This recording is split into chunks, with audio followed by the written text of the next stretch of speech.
നമസ്കാരം. ഞാൻ ഇന്ന് കുട്ടികൾക്കായി ഒരു 4 മണി സ്നാക്സ് ആണ് ഉണ്ടാക്കുന്നത്. Meat sticks. അതിന് വേണ്ട സാധനങ്ങൾ എന്തൊക്കെയാണെന്ന് നമുക്ക് നോക്കാം. അതിനായി ഞാനിവിടെ ചിക്കൻ മസാല, കുരുമുളക് പൊടി, മല്ലിയില, പച്ചമുളക്, ഒരു മുട്ട, വേവിച്ച ചിക്കൻ, വേവിച്ച കടലപ്പരിപ്പ് ഇതെല്ലാം എടുത്തിട്ടുണ്ട്. ഇനി നമുക്കിതെങ്ങനെയാണ് പാചകം ചെയ്യണമെന്ന് നോക്കാം. ചിക്കൻ മഞ്ഞളിട്ട് വേവിച്ച് വെച്ചതാണ്. കടലപ്പരിപ്പ് വേവിച്ച് വെച്ചത്. പച്ചമുളക് ഞാൻ 3 എടുക്കുന്നുണ്ട്. ആ പച്ചമുളകും ചിക്കനും കൂടെ അരച്ചതാണിത്. ചെറിയ ജാറിലിട്ടിട്ട് ഇതുപോലെ നമ്മൾ അരച്ചെടുക്കണം. അതുപോലെ കടലപ്പരിപ്പ് വരെ ഇതുപോലെ അരച്ചെടുക്കണം. ഇനി നമുക്ക് ഇതിലേക്ക് ഒരു മുട്ട ഉടച്ചൊഴിച്ചതിന് ശേഷം ഇതിലേക്ക് ആവശ്യമുള്ള മസാലകളൊക്കെ ആഡ് ചെയ്ത് ഇത് നമുക്ക് ഫ്രൈ ചെയ്യാനായിട്ട് റെഡിയാക്കാം. ഈ മുട്ടയിലേക്ക് നമുക്ക് ഒരു 1/2 ടീസ്പൂൺ ചിക്കൻ മസാലപ്പൊടി ആഡ് ചെയ്യാം. അതിനുശേഷം ആവശ്യത്തിന് നമുക്ക് മല്ലിയില ഇട്ട് കൊടുക്കാം. മല്ലിയിലൊക്കെ നിങ്ങളുടെ ഇഷ്ടത്തിനനുസരിച്ച് ഇട്ട് കൊടുക്കാവുന്നതാണ്. 1 സ്പൂൺ കുരുമുളക് പൊടി നിങ്ങൾ കുട്ടികളുണ്ടെങ്കിൽ അതിൻ്റെ എരിവിനനുസരിച്ച് വേണം ആഡ് ചെയ്യാൻ. ഞാൻ ഈ ചിക്കൻ ഞാനിത് മുഴുവൻ ഇടുകയാണ്. നമുക്ക്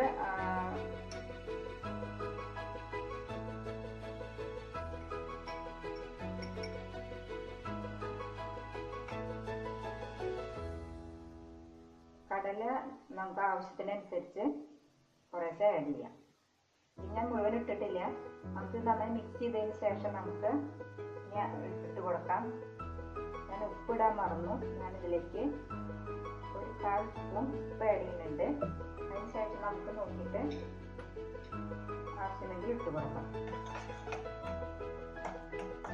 നന്നായിട്ടൊന്ന് നമുക്ക് മിക്സ് ചെയ്ത് കൊടുക്കാം.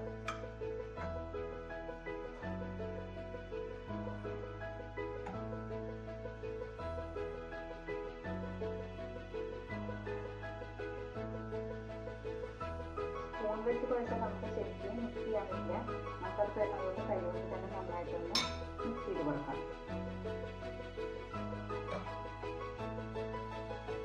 ചപ്പാത്തിയൊക്കെ കുഴക്കുന്ന പോലെ നമുക്ക് കുഴച്ചെടുക്കാം. ഇതിൽ കുറച്ച് നേരം കഴിയുമ്പോഴത്തേന് ഒട്ടുമ്പോൾ ഉരുളുന്ന ഒരു അവസ്ഥയിൽ വരണം. പക്ഷെ ഇതിൽ ഇത്തിരി വെള്ളത്തിലുണ്ട്. അതുകൊണ്ട് ഞാൻ കുറച്ചും കൂടി കടലപ്പരിപ്പ് വേവിച്ചത് ഇട്ട് കൊടുക്കുകയാണ്. നിങ്ങൾ കുഴക്കുന്നതിനനുസരിച്ച് നിങ്ങൾക്ക് എങ്ങനെയാണ് അനുസരിച്ച് നിങ്ങൾ ചെയ്യണം.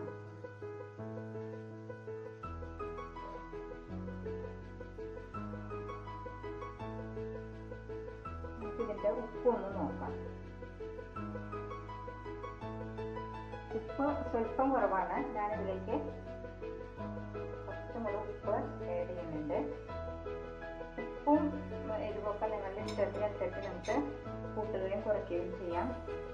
ഇനി നന്നായിട്ട് ഒന്നും കൂടി മിക്സ് ചെയ്ത് കൊടുക്കണം. അതിനുശേഷം നമുക്ക് ഒരു പാൻ വെച്ച് ഇത് ഫ്രൈ ചെയ്തെടുക്കാം.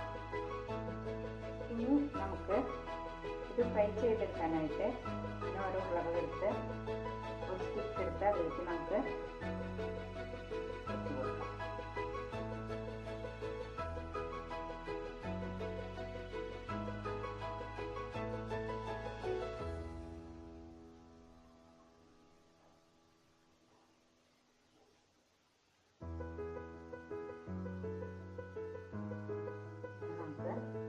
ഓരോന്നായിട്ട് നമുക്ക് അടുത്ത സ്റ്റിക്ക് എടുത്ത് ഇതുപോലെ ചെയ്യാം.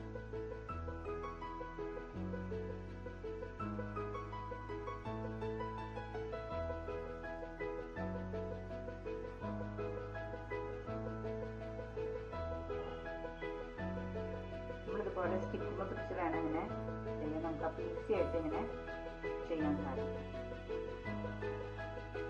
എല്ലാ സ്റ്റിക്കുകളും അങ്ങനെ റെഡി ആയിട്ടുണ്ട്.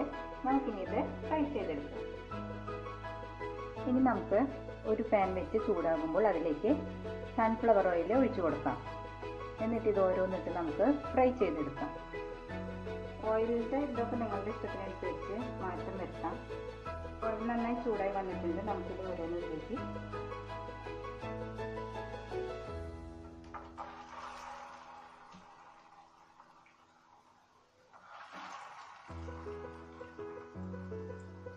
വളരെ എളുപ്പത്തിൽ ഉണ്ടാക്കാൻ പറ്റും.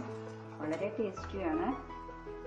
നമുക്കിത് ഓരോ സൈഡും മറിച്ചിട്ട് നന്നായി ഫ്രൈ ചെയ്തെടുക്കാം.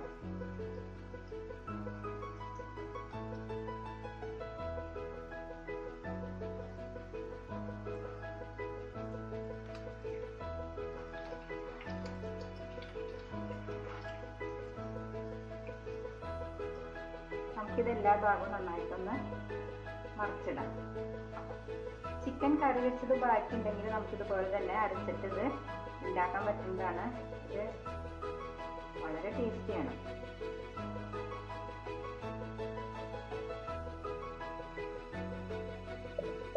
നമുക്കിത് സെർവിംഗ് ഡിഷിലേക്ക് മാറ്റാം.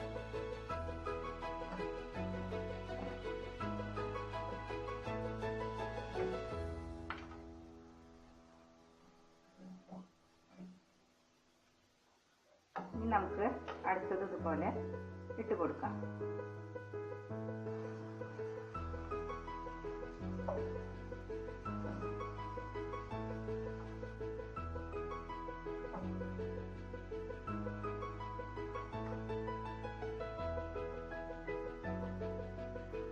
നമ്മുടെ ചിക്കൻ സ്റ്റിക്ക് അങ്ങനെ പെട്ടെന്ന് റെഡി ആയിട്ടുണ്ട്. ഇത് വളരെ ടേസ്റ്റിയാണ്. എല്ലാവരും ട്രൈ ചെയ്യണം. എല്ലാവർക്കും ഇഷ്ടപ്പെടുകയാണെങ്കിൽ ലൈക്ക് ചെയ്യണം, സബ്സ്ക്രൈബ് ചെയ്യണം. നിങ്ങൾക്ക് ഇതുമായി ബന്ധപ്പെട്ട എല്ലാ അഭിപ്രായങ്ങൾക്കും നിർദ്ദേശങ്ങൾക്കും താഴെ കമൻറ്റ് ചെയ്യാവുന്നതാണ്.